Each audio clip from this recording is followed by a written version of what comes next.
হরে কৃষ্ণ। আগামী 11ই জুন বুধবার পবিত্র জ্যৈষ্ঠ পূর্ণিমার দিন। বছরে দ্বাদশ পূর্ণিমার মধ্যে একটা শ্রেষ্ঠ পূর্ণিমা হচ্ছে এই জ্যৈষ্ঠ পূর্ণিমা তিথি। খুবই শুভ একটি দিন। এই দিনে কিছু করেন কিংবা না করেন, বাড়িতে অবশ্যই সামান্য একটি কার্য করুন। এতে অখণ্ড সৌভাগ্য লাভ হবে, সংসারের দারিদ্রতা দূরীভূত হবে। পাশাপাশি শাস্ত্রে এই জ্যৈষ্ঠ পূর্ণিমার বিশেষ মাহাত্ম্য কথা বর্ণনা করা হয়েছে। আজকের এ পর্বে আমরা সেই প্রসঙ্গে জানার চেষ্টা করব। সকলকে স্বাগতম জানাচ্ছি আমাদের এই ধর্মীয় তথ্যমূলক চ্যানেলে। আমরা চেষ্টা করি এরকমই সনাতন ধর্মের ধর্মীয় তথ্যগুলোকে আপনাদের সাথে উপস্থাপন করতে, শেয়ার করতে। তাই আসুন আগামী কিছুক্ষণ সময় একসঙ্গে ধৈর্য ধরে আজকের এই গুরুত্বপূর্ণ তথ্যগুলো জেনে নেই। আশা করছি আজকের এই তথ্যগুলো আপনাকে অবশ্যই সমৃদ্ধ করবে। ভালো লেগে থাকলে অবশ্যই একটি লাইক করে কমেন্টে আপনার ইষ্ট দেবতার নামটি অথবা জয় মা লক্ষ্মী দেবীর জয় একবার হলেও লিখে যাবার অনুরোধ জানাচ্ছি। দেখেন, পূর্ণিমা তিথি মা লক্ষ্মীর অত্যন্ত শুভ দিন। এরকম করে যেমন বৃহস্পতিবারে যদি সংসারের মধ্যে দারিদ্রতা থাকে, তবে সেক্ষেত্রে হচ্ছে এই বৃহস্পতিবারে ব্রত করে লক্ষ্মী নারায়ণের পুজো করতে পারলে এর ফলে তার সংসারে সুখ শান্তি সমৃদ্ধি আসে এবং ভগবান বিষ্ণুর কৃপা লাভ হয়ে থাকে। এবং এই পূর্ণিমা তিথি অত্যন্ত শুভ দিন। পূর্ণিমা তিথিতে বিশেষ করে লক্ষ্মী নারায়ণের পুজো করতে হয়। প্রতিটা সংসারে উচিত বিষ্ণু পুজো করা। ভগবান বিষ্ণু হচ্ছে আমাদের আদি ইষ্ট দেবতা। ইষ্টদেব জ্ঞানে বর্তমানে এই যে রাধা কৃষ্ণর পুজো করা হয়, যুগল মূর্তির উপাসনা। কিন্তু বৈদিক যুগে, এই যে ত্রেতা যুগের আগে, মানুষ প্রকৃতই বিষ্ণু পুজো করত। এবং এই ভগবান বিষ্ণু হচ্ছে আদি পুরুষ। তমাদি দেবং করুণাদি হরম।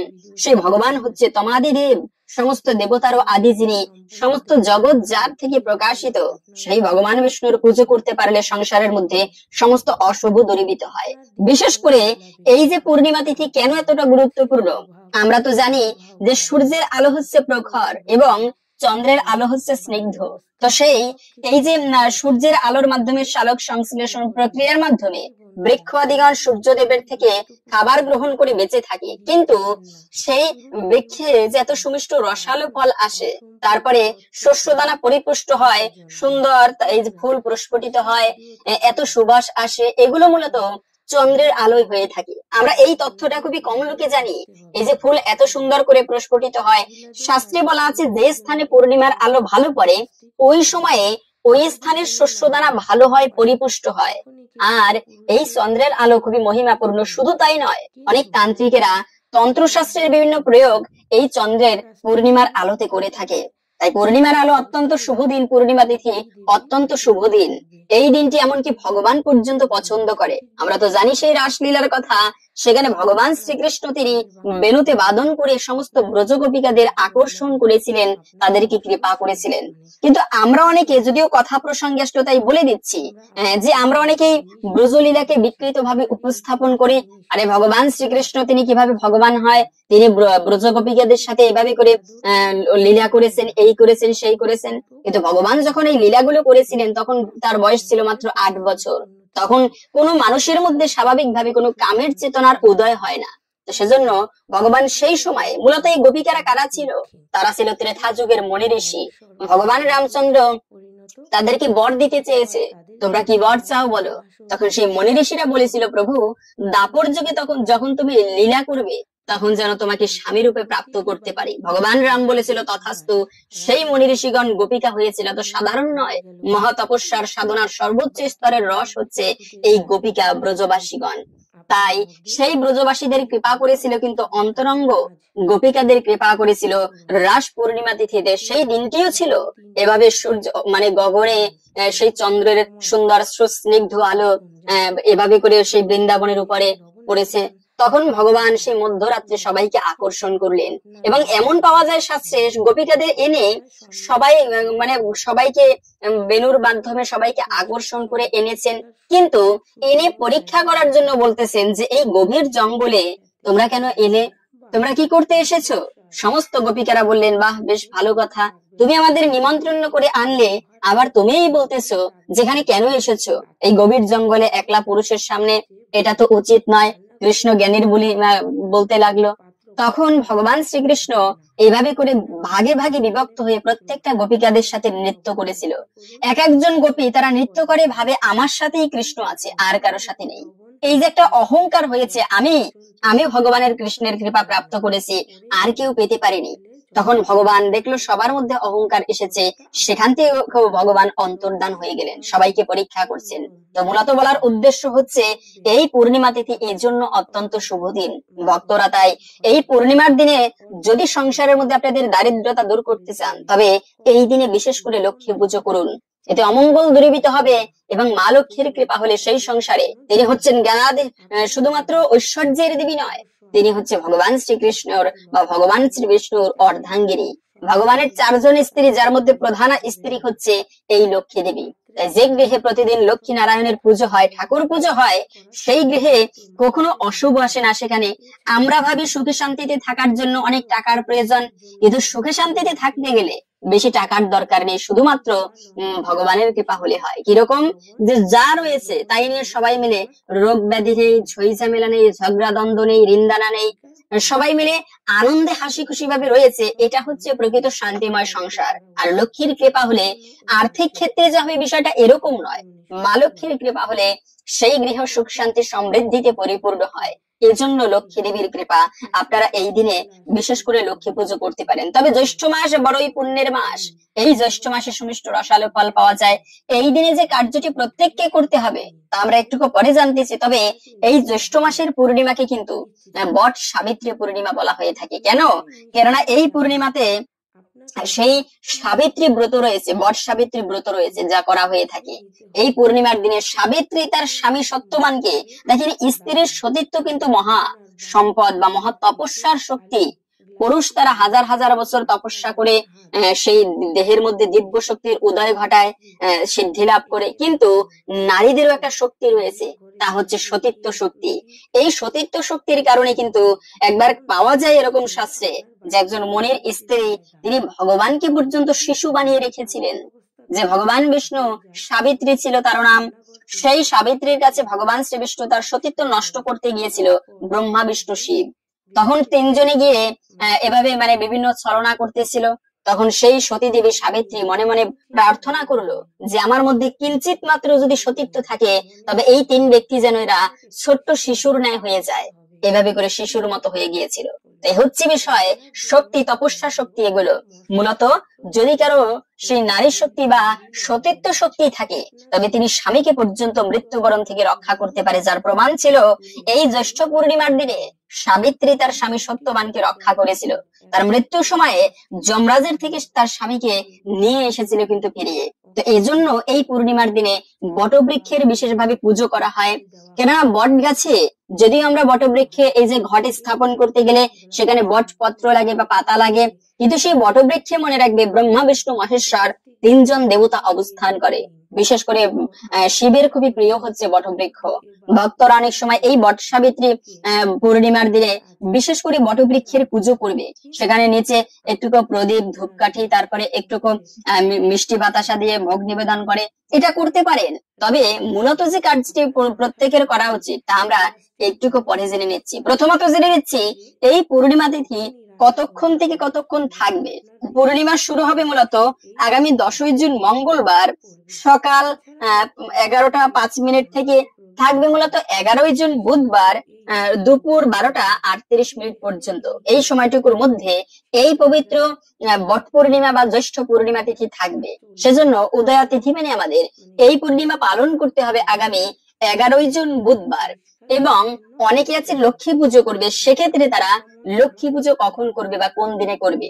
লক্ষ্মী পুজো হচ্ছে পূর্ণিমা থাকাকালীন করতে হয়। তো লক্ষ্মী পুজো সেই পূর্ণিমা তো শুরু হবে 10ই জুন মঙ্গলবার। তো আপনারা মঙ্গলবার সন্ধ্যাকালের পরে বা রাত্রিতে এই লক্ষ্মী পুজো করতে পারেন। কিন্তু এই পূর্ণিমা ছেড়ে গেলে বা পূর্ণিমা না থাকলে তখনও করতে পারবেন লক্ষ্মী পুজো, তবে মূলত পুজো করা উচিত পূর্ণিমা থাকাকালীন। অথবা আপনারা বুধবার সকালবেলাও করতে পারেন। এবং বট গাছে এই দিনে অনেকে জল নিবেদন করবে, তা আপনারা নিবেদন করতে পারেন। এতেও কিন্তু জীবনের সুখ শান্তি সমৃদ্ধি লাভ হয়ে থাকে। আপনারা এই কার্যটি বিশেষভাবে করতে পারেন। তা না হলে এই দিনে স্নান করা, মনে রাখবে পবিত্র নদীতে স্নান করার বিশেষ মাহাত্ম্যকতা শাস্ত্রে পাওয়া যায়। বিশেষ করে যে কোনো শুভ দিনে পবিত্র নদীতে স্নান করাটি সর্বমঙ্গলময়। জীবনে পবিত্র নদীতে যে যতবার স্নান করবে, শাস্ত্রে বলা আছে ব্রহ্মচারীরা তারা 2 বার প্রতিদিন স্নান করবে, সংসারীরা 3 বার, মানে যারা সন্ন্যাসী তারা হচ্ছে 3 বার স্নান করবে। এভাবে করে স্নানের একটা শুদ্ধতা রয়েছে। স্নান করে শুদ্ধ বস্ত্র পরিধান করে তারপরে ঠাকুর সেবা দেওয়া উচিত। তাই যদি কেউ এই দিনে পারেন গঙ্গায় স্নান করবেন। স্নানের এত মাহাত্ম্য, সগর রাজার 60,000 পুত্র তারা পর্যন্ত এই গঙ্গায় স্নান করে অবগাহন করে তারা মুক্তি লাভ করেছিল। গঙ্গা দেবী হচ্ছে জগতে যত প্রকার তীর্থ রয়েছে তার মধ্যে সর্বশ্রেষ্ঠ তীর্থ হচ্ছে এই গঙ্গা দেবী। আপনারা সেই নদীতে ভক্তি এবং শ্রদ্ধার সহিত সকলে স্নান করবেন। এতে বিশেষ করে সেই এই দিনে অন্তত পক্ষে স্নান করা, পিতৃপুরুষের উদ্দেশ্যে তর্পণ করা, এগুলো সবকিছুই সর্বমঙ্গলময় বলা হয়েছে। কিন্তু আমরা নদীতে স্নান করি, অনেকে আছে পবিত্র নদীতে স্নান করি, কিন্তু এটা হস্তি স্নানের মতো হয়। হস্তি স্নান কিরকম?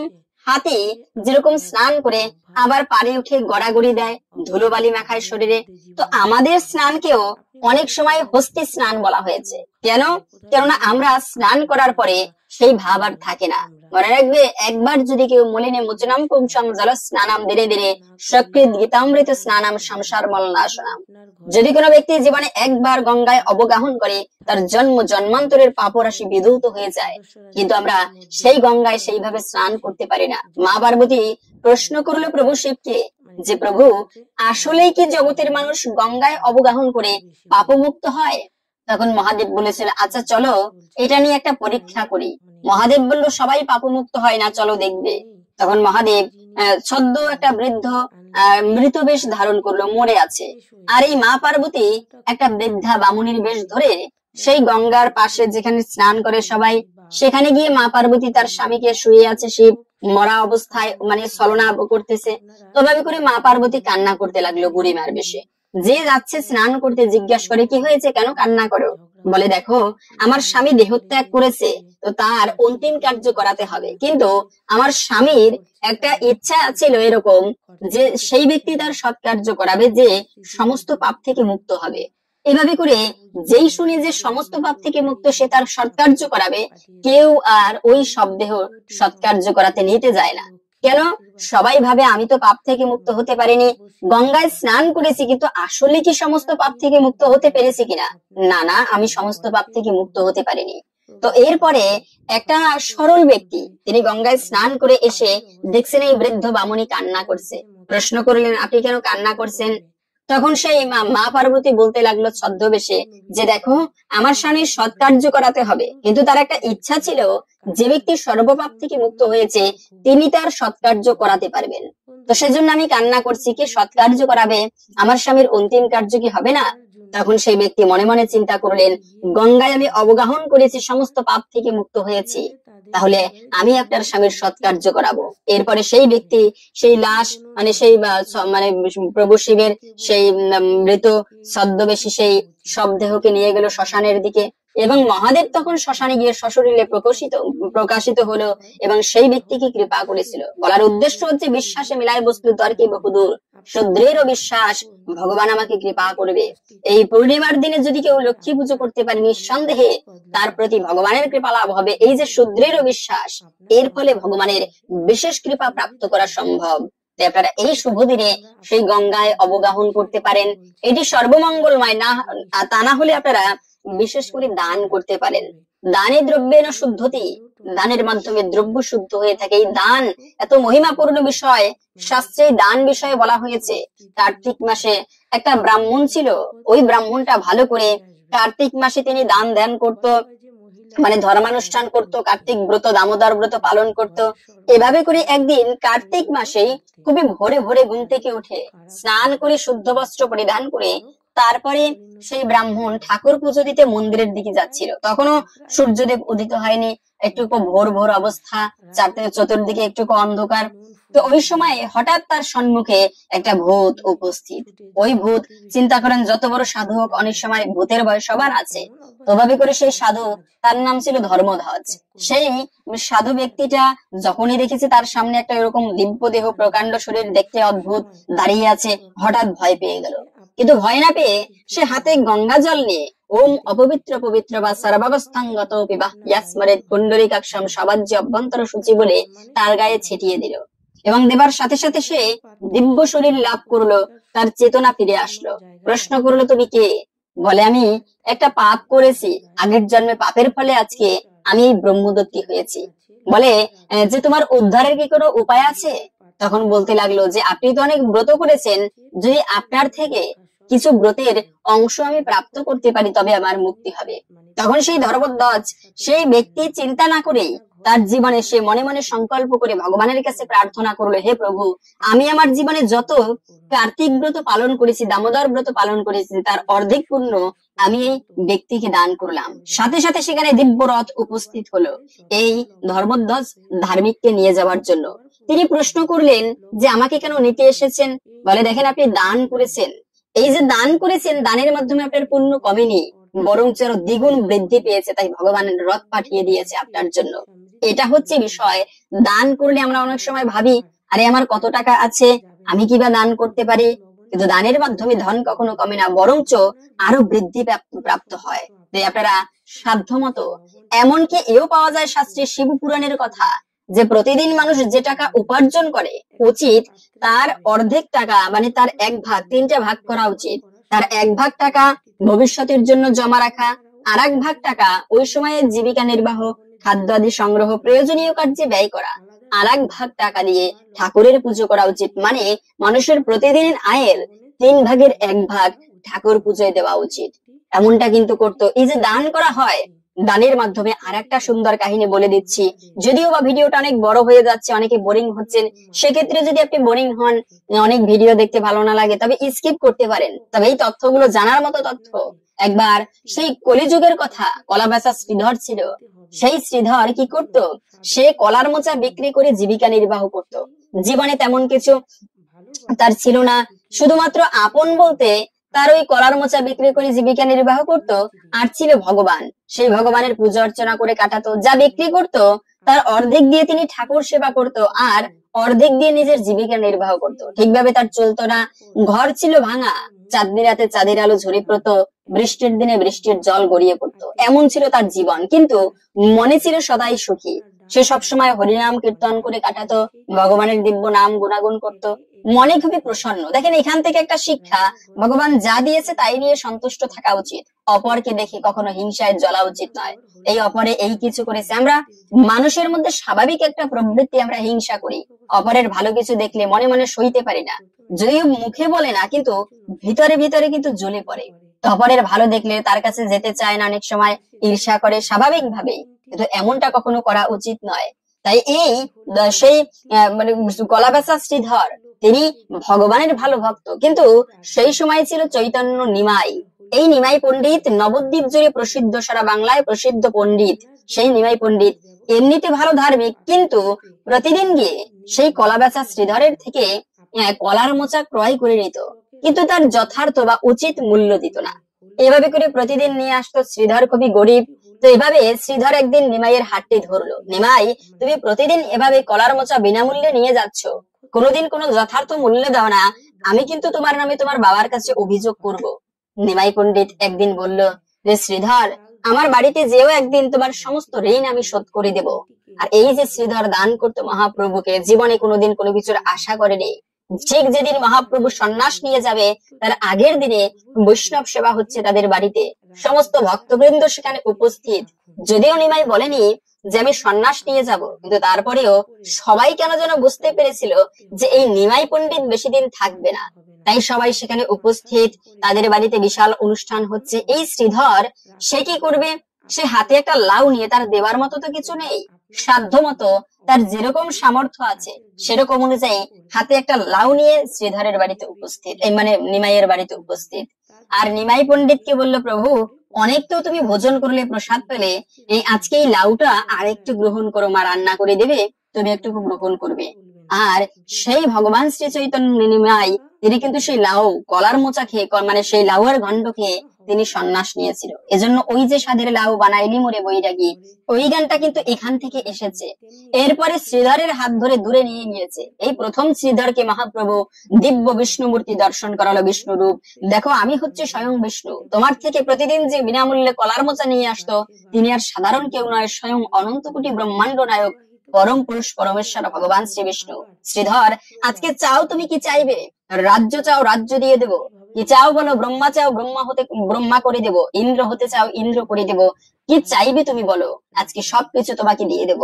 শ্রীধর বলল, প্রভু, জীবনে আমি খুবই গরিব কিন্তু সুখী, ভগবানের সেবা করি, তোমার সেবা করে কাটাই, জীবনে কোনো ইচ্ছা নেই তোমার থেকে চাওয়া পাওয়ার। তবে যদি দিতেই হয়, এইটুকু দাও যেন অন্তিম সময় তোমার চরণ আমি লাভ করতে পারি। আর চিন্তা করেন, ভগবানের চরণ প্রাপ্ত করা মুনি ঋষিরা যুগ যুগান্তর কাটিয়ে দেয়।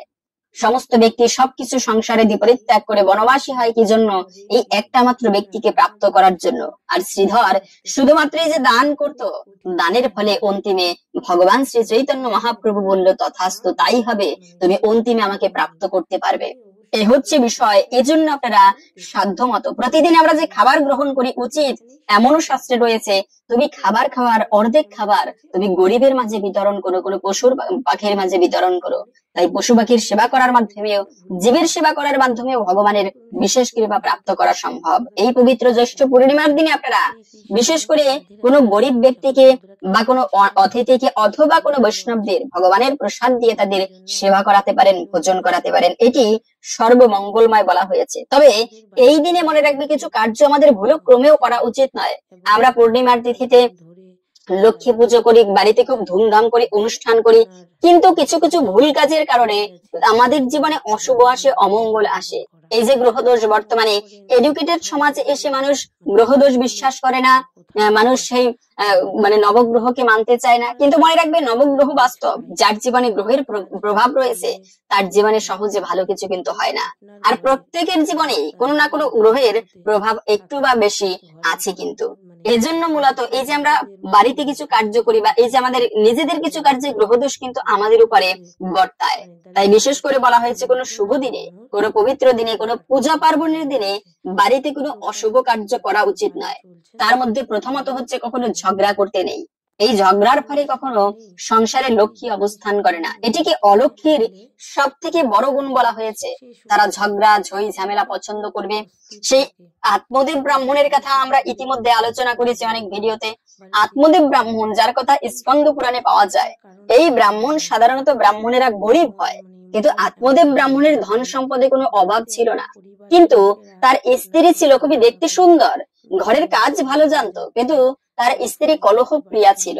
মানে সে কলহ করতে বেশি পছন্দ করত, ঝগড়া ঝই ঝামেলা এগুলো বেশি পছন্দ করত। যে কারণে আত্মদেব, তিনি কিন্তু সেই গৃহে থাকেননি, তিনি তার গৃহ ত্যাগ করে স্ত্রীকে পরিত্যাগ করে বনবাসী হয়েছিলেন। তাই কখনো ঝগড়া করা উচিত নয়। এতে সংসারে কখনো সমৃদ্ধি আসে না, সুখ আসে না, সেখানে লক্ষ্মী দেবীও অবস্থান করতে পারে না। যতই আমরা লক্ষ্মী পুজো করি, যদি গৃহের মধ্যে ঝগড়া করা হয়, ঝই ঝামেলা করা হয়, এজন্য সকালবেলা ঘুম থেকে উঠে, এটা বৈজ্ঞানিকের ভাষায় বা বিজ্ঞানের ভাষায়, হাসি মুখে দিনের শুরুটা করুন। Morning shoes the day. সকালবেলা দেখিয়ে দেয় তোমার সারাদিনটি কেমন ভাবে কাটবে। ঘুম থেকে উঠেই যেন কারোর সাথে রাগারাগি করা না হয়, কেননা সকাল বেলা যদি খারাপ ভাবে কাটে বা একটু রাগারাগির মাধ্যমে কাটে, সারাদিনটি গোমরামুখ ভাবে কাটার সম্ভাবনা রয়েছে। এই জন্য সকালবেলা হাসি মুখে শুরু করতে হয়। সবার সাথে একটু হেসে খেলে কথা বলুন, ভগবানের মেডিটেশন করুন, ভগবানের দিব্য মন্ত্র জপ করুন। ভিতর থেকে একটা পজিটিভ এনার্জি আপনাকে শক্তি যোগাবে। আপনি উপলব্ধি করে দেখবেন, এরকম সকালবেলা এরকমটা করে দেখবেন। তাই সকালবেলা ভালোভাবে শুরু করা উচিত। ঝগড়া ঝই ঝামেলা যতটা কম করে পারা যায়, বিশেষ করে এই পূর্ণিমার দিনে করা উচিত নয়। দ্বিতীয়ত হচ্ছে, এই শুভ দিনে আপনারা কিছু না করতে পারলেও বৈষ্ণব সেবা দিন। ছাড়িয়া বৈষ্ণব সেবা নিস্তার পায়াছে কেবা। বৈষ্ণব সেবা ছেড়ে জীবনে কেউ কখনো নিস্তার পেতে পারেনি। আরে বৈষ্ণব সেবা হচ্ছে জীবনের সর্বোত্তম সাধনা। এই যে আমরা ভগবানের পুজো করি, কিন্তু এরকম পাওয়া যায় যে কোটি কল্পকাল ভগবানের পুজো করা, কিন্তু নিমেষ মাত্র বৈষ্ণব সঙ্গ করা, এটি সমান বলা হয়েছে। যদি কোনো ব্যক্তি এক নিমেষ বৈষ্ণব সঙ্গ করতে পারে, তবে এর ফলে তার চরম সৌভাগ্য লাভ হয়ে থাকে, মৃত্যুময় সংসারকে অতিক্রম করতে পারে। একবার একটা ব্যক্তি, সে ছিল মহাপাপিষ্ট, সবসময় মদিরা পান করে থাকতো, সবসময় অবক্ষ বক্ষণ করতো, জীবনে কোনোদিন কোনো ধর্ম কাজ করেনি। নারদ মুনি একবার তাকে কৃপা করার জন্য গেল। কিছুক্ষণ সময় নারদ মুনি সেই ব্যক্তিকে ধর্ম কথা শ্রবণ করিয়েছে। সেই যদিও তিনি মদিরা পান করে থাকতো, কিন্তু ওইটুকু সময় নারদের সঙ্গ পেয়ে, বৈষ্ণবের সঙ্গ পেয়ে তার চেতনার পরিবর্তন হয়ে গিয়েছে। তিনি মন দিয়ে সেই নারদের থেকে বিষ্ণুর কথা শ্রবণ করলো অল্প কিছুক্ষণ সময়। ভগবানের দিব্য কথা শ্রবণ করার পরে প্রশ্ন করলো যে প্রভু, আমি তো জীবনে কোনো ভালো কাজ করিনি, তো আমি এই যে তোমার সঙ্গ করলাম, বৈষ্ণব সঙ্গ, এই হরি কথা শ্রবণ করলাম, এর ফলে আমার কি সৌভাগ্য হবে? নারদ মুনি বলল, যখন তোমার মৃত্যু হবে, যমরাজের কাছে যখন তোমার বিচার হবে, তখন তুমি যমরাজকে প্রশ্ন করবে যে আমি একটুকু সময় মাত্র নারদের সঙ্গ করেছি, বৈষ্ণব সঙ্গ করেছি, কৃষ্ণ কথা শ্রবণ করেছি, এর ফলে কি পুণ্য হয়? তখন যমরাজ তোমাকে এর উত্তর দিবে। তো ঠিক আছে, এভাবে করে সময় স্রোত তার জন্য তো অপেক্ষা করে না, মৃত্যুর সময় প্রত্যেকের আসে। ওই ব্যক্তিরও মৃত্যুর সময় আসলো, তাকে যমলাকে নিয়ে যাওয়া হলো, যমরাজের সামনে বসে তার বিচার করা হচ্ছে। যমরাজকে বললো, আমার একটা প্রশ্ন আছে, বলো তোমার কি প্রশ্ন? বলে, দেখো, আমি একটুকু সময় নারদের বৈষ্ণবের সঙ্গ করেছি, শুধু তাই নয়, আমি মন দিয়ে হরি কথা শ্রবণ করেছি। যদিও আমি নিজে জানি সারা জীবন আমি পাপকর্ম করেছি, কিন্তু আমি কিন্তু বৈষ্ণব সঙ্গ করেছি একটুকু সময়, আবার হরি কথা শ্রবণ করেছি, এ কি পুণ্য হয়? আপনি এটা আমাকে বলুন। তখন ভগবান বিষ্ণু সেই যমরাজ এটা শুনেই তাকে যথাযোগ্য উপহার আদি দিয়ে সেই স্বর্গলোকে পাঠিয়ে দিল। তিনি বলতে লাগলো যে এই একটু সময় বৈষ্ণব সঙ্গের কি ফল, এটা আমি নিজেও জানি না, তুমি ব্রহ্মার কাছে চলে যাও। সেই সেই যমরাজ সহ সেই ব্যক্তি তখন ব্রহ্মার কাছে গেল। ব্রহ্মার কাছে গিয়ে বলতে লাগলো, প্রভু, এই একটুকু সময় বৈষ্ণব সঙ্গ করেছে, এর কি ফল লাভ হবে? ব্রহ্মা বলল, আমি নিজেও জানি না এর কি ফল। সারা জীবন পাপ করেছে, একটু সময় বৈষ্ণব সঙ্গ করেছে, এতে কি কোনো ফল হয়? আমি নিজেও বলতে পারবো না, তবে বৈষ্ণব সঙ্গ কোনো একটা তো ফল আছে। কি ফল আছে এটা চলো জানতে আমরা বৈকুণ্ঠে ভগবানের কাছে চলে যাই। তখন সেই যমরাজ, ব্রহ্মা, আবার শিবও তাদের সাথে ছিল। শিব এবং সেই ব্যক্তিটা ভগবান বিষ্ণুর কাছে বৈকুণ্ঠে উপস্থিত। সেখানে গিয়ে ভগবান বিষ্ণুকে প্রশ্ন করলো যমরাজ যে, প্রভু, এই ব্যক্তিটা সারা জীবন পাপ করলেও একটুকু সময় বৈষ্ণব সঙ্গ করেছে এবং হরিকথা শ্রবণ করেছে, এর কি পুণ্য হয়? তখন ভগবান বলল, এখনো তোমরা বুঝতে পারলে না? যে ব্যক্তি মহাপাপিষ্ট, তিনি এই বৈকুণ্ঠে আসার সৌভাগ্য অর্জন করেছে, তার থেকে বড় ভাগ্যের আর কি থাকতে পারে? তাই এই ব্যক্তি এখন থেকে, আজকে থেকে আমার কাছে থাকবে, এই দিব্যলোকে অবস্থান করবে, তোমরা চলে যাও এখান থেকে। এ হচ্ছে বিষয়। নিমেষ মাত্র যদি কেউ বৈষ্ণব সঙ্গ করে এবং মন দিয়ে হরিকথা শ্রবণ করে, এরপরে যদি সেগুলো পালন করে, তবে এটি তার মহা সৌভাগ্যের ফল। জন্ম জন্মান্তরের দুর্ভাগ্য দূরীভূত হয়, সমস্ত পাপরাশি ভস্মীভূত হয়ে যায়। তাই আপনারা যথাসম্ভব চেষ্টা করবেন যে কোনো শুভ দিনে বৈষ্ণব সঙ্গ করতে। তা না পারলেও বাড়িতে কিছু বৈষ্ণবদেরকে নিমন্ত্রণ করে এনে তাদেরকে ভোজন করাবেন, যথাসম্ভব তাদেরকে সেবা দিবেন। কারণ বৈষ্ণব সেবার উপরে কোনো সেবা নেই। জগতে যত প্রকার সেবা রয়েছে, যত পুজো রয়েছে, আমরা কেউ দেবদেবীর পুজো করি, কেউ কেউ বা ভগবান বিষ্ণুর পুজো করি, কিন্তু মা পার্বতী প্রশ্ন করেছিল মহাদেবকে যে, প্রভু, জগতে কার আরাধনা করা শ্রেষ্ঠ? বিষ্ণু সেই শিব বলেছিল যে, দেবী, আরাধনা নাম সর্বেশাম বিষ্ণুর আরাধনাম পরম তস্মাৎ পরতরম দেবী তদীয়ানাম সমার্চনাম। জগতে যত প্রকার আরাধনা রয়েছে, সব থেকে শ্রেষ্ঠ আরাধনা হচ্ছে ভগবান শ্রী বিষ্ণুর উপাসনা করা। কিন্তু মনে রাখবে, তস্মাৎ পরতরম দেবী, তার থেকেও একটা শ্রেষ্ঠ উপাসনা আছে, সেটা হচ্ছে তার ভক্তদের উপাসনা করা, তার ভক্তদের সাধনা করা, ভক্তদের সেবা দেওয়া। তাই সেই ভক্ত সেবা করার মাধ্যমেও কিন্তু ভগবানের বিশেষ কৃপা লাভ করা যায়। এই দিনে আপনারা সেই বৈষ্ণব সেবা দিতে পারেন। তবে মনে রাখবে, আর একটা গুরুত্বপূর্ণ বিষয়, শুধু তাই নয়, আপনারা হরি কথা শ্রবণ করবেন। যে যত বেশি শ্রবণ করবে শুদ্ধ মনে, সে তত বেশি ভগবানের কৃপা লাভ করতে পারবে। সাধারণত আমরা জানি কলিযুগের যুগধর্ম হচ্ছে হরে কৃষ্ণ মহামন্ত্র জপ করা, এটি তো প্রত্যেকের জপ করতে হবে। কিন্তু আর একটা গুরুত্বপূর্ণ বিষয় হচ্ছে, যদি কেউ এই যুগে মন দিয়ে হরি কথা শ্রবণ করতে পারে, এর ফলেও সে অন্তিমে ভগবানের বিশেষ কৃপা প্রাপ্ত করতে পারবে। কিভাবে? খট্টাঙ্গ রাজা ছিল একজন, সেই পরীক্ষিতের মহারাজের বংশধর ছিল, যুধিষ্ঠিরের বংশধর খট্টাঙ্গ নামে এক মহারাজ ছিল। এই খট্টাঙ্গ রাজা, তার এত প্রতাপ ছিল, স্বর্গের দেবতারা পর্যন্ত তাকে যুদ্ধ করার জন্য নিয়ে যেত, তাদের হয়ে যুদ্ধ করবে।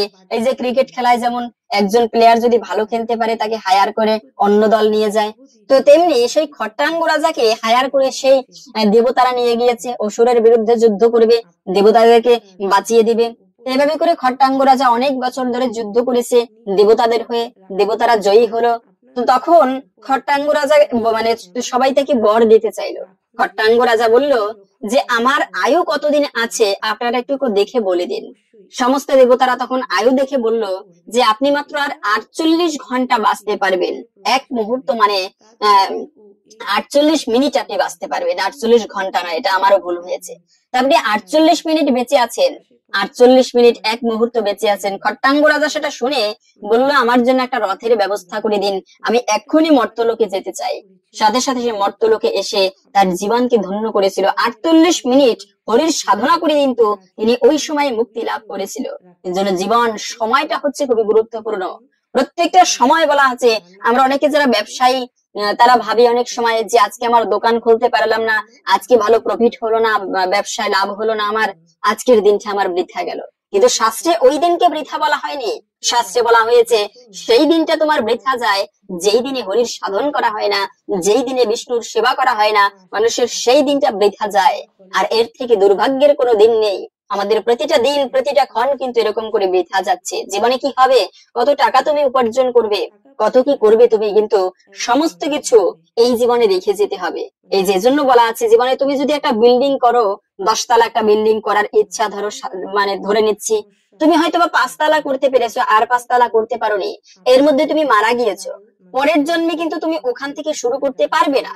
কিন্তু যদি কেউ ধর্মীয় ভাবে, সে আধ্যাত্মিক ভাবে যতটুকু আগাবে, সাধনায় যতটুকু আগাবে, পরের জন্মে তার পরের থেকেই শুরু হবে। এটা হচ্ছে বিশেষ নিয়ম, এটা হচ্ছে ভগবানের বিশেষ কৃপা।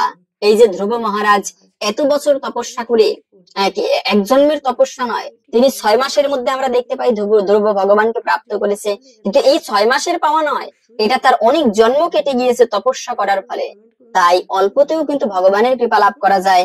এই দিনে আপনারা, এই শুভ দিনে বিশেষ করে বৈষ্ণব সঙ্গ করবেন এবং ভাগবত কথা বা শাস্ত্র কথা শ্রবণ করবেন। দ্বিতীয়ত হচ্ছে অমাবস্যা বা পূর্ণিমার দিনে ভুলক্রমেও যে কার্যটি করা উচিত নয় তা হচ্ছে তুলসী পত্র চয়ন করতে নেই। মনে রাখবে, পূর্ণিমা, অমাবস্যা, একাদশী, দ্বাদশী এই সমস্ত দিনে যে ব্যক্তি তুলসী পত্র চয়ন করে, হরির মস্তক ছেদন করলে যে পাপ হয় সেই পাপের ভাগী হতে হয় তাকে।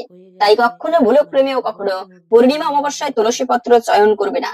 এমনি আপনারা এই দিনে তুলসীর পরিচর্যা করবেন, এটি সর্বমঙ্গলময়। যে কোনো দিনে তুলসীর পরিচর্যা করা যাবে, কিন্তু কখনো তুলসী পত্র চয়ন করা যাবে না। পাশাপাশি হচ্ছে পূর্ণিমার দিনে আমিষ ভক্ষণ করলে কিন্তু এটি মহা পাপের ভাগী হতে হয়। পূর্ণিমা এবং অমাবস্যা এই দুটি দিনে যে ব্যক্তি আমিষ ভক্ষণ করবে তাকে মহা পাপের ভাগী হতে হয়। যদিও খাবারের কথা আসলে আমরা একটু এড়িয়ে চলি, কিন্তু আধ্যাত্মিক স্তরে চেতনা নির্মল করার জন্য সাত্বিক খাবার আমাদের প্রত্যেকের গ্রহণ করা উচিত। অন্ততপক্ষে কিছু শুভ দিন দেখে আমাদের মেনে চলা উচিত, যেমন পূর্ণিমা তিথি অত্যন্ত শুভ। তো যাই হোক, এখন আমরা জেনে নিচ্ছি ভিডিওর মূল প্রসঙ্গ। এই পূর্ণিমার দিনে, পবিত্র সেই জ্যৈষ্ঠ পূর্ণিমা তথা বট সাবিত্রী পূর্ণিমার দিনে কোন কার্যটি প্রত্যেকের বাড়িতে করা উচিত, এতে সংসারের দারিদ্রতা দূরীভূত হয়, লক্ষ্মী দেবীর বিশেষ কৃপা লাভ হয়। তবে তার পূর্বে শাস্ত্রে এই বট সাবিত্রীর বিশেষ ব্রত কথা বর্ণনা করা হয়েছে, জ্যৈষ্ঠ পূর্ণিমার বিশেষ ব্রত কথা বর্ণনা করা হয়েছে। আসুন আমরা সকলে ধৈর্য ধরে এখন এই পূর্ণিমার ব্রত কথা শ্রবণ করি। ব্রত মাহাত্ম্যে বলা হয়েছে যে ব্যক্তি এই ব্রত কথা ভক্তি ভরে শ্রবণ করবে, তবে সে ব্যক্তির সংসার সুখ শান্তি এবং সর্ব বিষয়ে সিদ্ধি লাভ হয়ে থাকে। তাই আসুন ধৈর্য ধরে কিছুক্ষণ সময় এই বট সাবিত্রীর বিশেষ ব্রত কথা শ্রবণ করি। এরপরে আমরা ভিডিওর মূল প্রসঙ্গ জেনে নিচ্ছি। শুরু করছি বট সাবিত্রীর ব্রত কথা। মহাভারতে বনপর্বে যখন যুধিষ্ঠির শ্রীকৃষ্ণকে দ্রুপদ কন্যার তুল্য পতিব্রতার কথা জানতে চান, মার্কণ্ডেয় তাকে রাজকন্যা সাবিত্রীর ইতিহাস শোনান। বলেন, সাবিত্রী কুলস্ত্রীর সমস্ত সৌভাগ্য লাভ করেছিলেন। মদ্র দেশের পরাক্রমশালী ধর্মাত্মা রাজা অশ্বপতি দীর্ঘ 18 বছর ধরে সন্তান কামনায় সাবিত্রী দেবীর উদ্দেশ্যে হোম করেন। দেবীর কৃপায় রাজীব লোচন লক্ষ্মীর ন্যায় এক কন্যা সন্তান তাদের ঘরে জন্ম নেয়। দেবী সাবিত্রীর কৃপা প্রাপ্তির জন্য কন্যার নাম সাবিত্রী রাখা হয়। সাবিত্রী ক্রমে যৌবনবতী হলেন, কিন্তু তার তেজের জন্য কেউ তার পানি গ্রহণ করতে প্রার্থনা করলেন না। এমন সময় ঋষি মান্ডব্য এলেন রাজার কাছে। সব শুনে বললেন, সাবিত্রী নিজের স্বামী নিজেই সন্ধান করুক। কিছুকাল পর সাবিত্রী জানায়, শাল্ব দেশের রাজা দুষ্মত সেন এবং রানী মালবিকার পুত্র সত্যবানকে স্বামী হিসেবে মনোনীত করেছেন তিনি। কিন্তু রাজা দুষ্মত সেন অন্ধ হয়ে যাওয়ায় শত্রু সুযোগ পেয়ে তার রাজ্য হরণ করে তিনি স্ত্রী পুত্র সহ এখন মহারণ্যে থাকেন। পুত্র সত্যবান মহান দাতা, ব্রাহ্মণ সেবী, সত্যবাদী এবং চন্দ্রের ন্যায় প্রিয় দর্শন। সাবিত্রীর কথা শুনে নারদ মুনি বললেন, হা কি দুর্ভাগ্য, সাবিত্রী না জেনেও সত্যবানকে বরণ করেছেন। 1 বছর পর তার মৃত্যু হবে, কিন্তু নিজ সিদ্ধান্তে অনড় সাবিত্রী সত্যবান ছাড়া অন্য কাউকে বিয়ে করতে রাজি হলেন না। সাবিত্রী নারদের কাছে আশীর্বাদ ভিক্ষা করলেন। নারদ সদাবহার আশীর্বাদ দিয়ে চলে গেলেন। এরপর বাবা মায়ের আশীর্বাদ দিয়ে ধুমধাম করে বিবাহ সম্পন্ন হলো। সাবিত্রী সত্যবান তপবনে মহানন্দের সংসার যাপন করতে লাগলেন, কিন্তু সাবিত্রী নারদের কথা স্মরণে রাখলেন। সত্যবানের আয়ু শেষ হতে যখন আর 4 দিন বাকি, সাবিত্রী ত্রিরাত্রি ব্রত করলেন লক্ষ্মী নারায়ণের নামে। নিয়ম মতো ব্রত সমাপ্তি হলো। এদিকে সত্যবান বনে কাঠ কাটতে গিয়ে শরীর খারাপ করে বট গাছের বৃক্ষের নিচে সাবিত্রীর কোলে শুয়ে শেষ নিঃশ্বাস ত্যাগ করেন।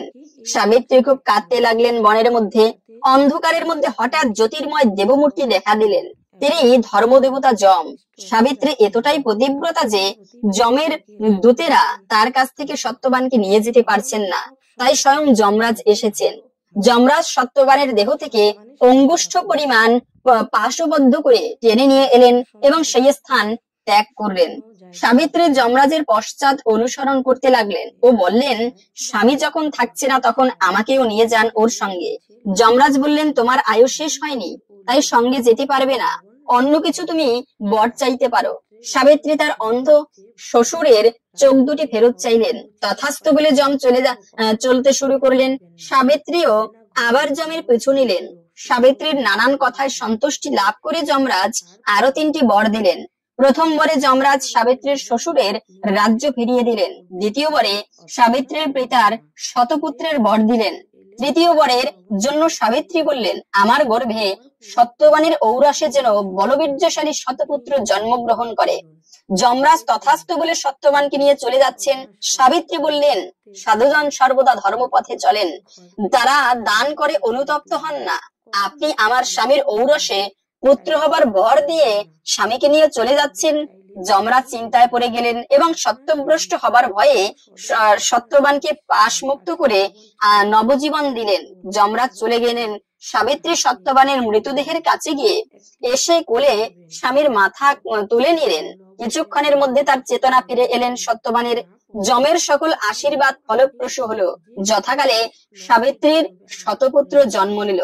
শাস্ত্রমতে এই সাবিত্রীর উপাখ্যান যে ব্যক্তি ভক্তি ভরে শ্রবণ করবেন সে সুখী এবং সর্ববিষয়ে সিদ্ধিকাম হয়। এই ব্রত পালনের মধ্যে দিয়ে সধবা নারীর গভীর নিষ্ঠা পরিলক্ষিত হয়। এই ছিল মূলত সাবিত্রী এবং সত্যবানের এই জ্যৈষ্ঠ পূর্ণিমার বিশেষ ব্রত কথা। আশা করি বুঝতে পেরেছেন একজন সতী নারীর কি তপস্যা শক্তি রয়েছে। তাই প্রত্যেকের মায়েদের উচিত এই জ্যৈষ্ঠ পূর্ণিমার দিনে অন্ততপক্ষে বিশেষ করে এই সাবিত্রীর মতো লক্ষ্মী নারায়ণের পুজো করা। এতে সংসারের মঙ্গলের কামনার জন্য প্রত্যেকের উচিত এই শুভ দিনে আপনারা এই কার্যটি করতে পারেন। লক্ষ্মী নারায়ণের প্রতি পূর্ণিমার দিনে আপনারা ভক্তি করে ব্রত করে সংসারের বিশেষ মঙ্গল কামনা করতে পারেন। তবে এই দিনে কোন কার্যটি করবেন এতে পরিবারের অমঙ্গল দূরীভূত হবে। মনে রাখবে এই দিনে তুলসী সেবা করাকে অত্যন্ত মঙ্গলপূর্ণ বলা হয়েছে। শুধু এই দিনে নয়, যে কোনো শুভ দিনে আপনারা তুলসী সেবা করবেন। তুলসী সেবা করার মাধ্যমে ভগবান বিষ্ণুর 4 জন স্ত্রীর মধ্যে একজন হচ্ছে তুলসী মহারানী। আর সেই তুলসী সেবা করার মাধ্যমেও ভগবানের বিশেষ কৃপা লাভ করা যায়। যে পরিবারে প্রত্যহ তুলসী সেবা হয় সেই পরিবারে স্বয়ং ভগবান বিষ্ণু সহ মা লক্ষ্মী দুজনেই অবস্থান করে। তাই আপনারা এই শুভ দিনে কিছু করেন কিংবা না করেন, 1 ঘটি জল নিয়ে সেই তুলসী তলায় নিবেদন করবেন। প্রতিদিন তুলসীর পরিচর্যা করবেন। অনেকে বলে একাদশীর দিনে তুলসীতে জল দিতে নেই, রবিবারে পূর্ণিমার দিনে তুলসীতে জল দিতে নেই। না, সম্পূর্ণ ভুল কথা। যে কোনো দিনে তুলসীর পরিচর্যা করা যাবে। তুলসী দেবী হচ্ছে একটা বৃক্ষ, তার পরিচর্যা যে কোনো দিনে করা যাবে। তবে পূর্ণিমার দিনে বা সূর্যাস্তের পরে তুলসীর চয়ন করতে নেই। আবার তুলসী পরিচর্যাও সূর্যাস্তের পরে করতে নেই। এমনি আপনারা অন্যান্য যে কোনো সময় তুলসীতে জল দিতে পারবেন। তাই আপনারা তুলসী তলায় বেশি করে জল দিবেন। প্রচন্ড গরম পড়ে অনেক সময়, সেই সময় তুলসীর সেবা করবেন। এটি বিশেষ মঙ্গলময়। সাক্ষাৎ বৃন্দাবনের সেবা করলে যে পুণ্য হয়, তুলসী মহারানীর সেবা করলে সেই পুণ্য ফল প্রাপ্ত করা যায়। হরে কৃষ্ণ। আশা করি আজকের এই গুরুত্বপূর্ণ তথ্যগুলো জেনে আপনি একটু হলেও সমৃদ্ধ হয়েছেন। ভালো লেগে থাকলে অবশ্যই একটা লাইক করে কমেন্টে আপনার ইষ্ট দেবতার নামটি অথবা জয় শ্রী লক্ষ্মীনারায়ণের জয় একবার হলেও লিখে যাবার অনুরোধ জানাচ্ছি। ভগবানের কৃপায় সকলের জীবনে মঙ্গল হোক এই কামনা করে আজকের ভিডিওটি এখানে সমাপ্ত করছি। হরে কৃষ্ণ।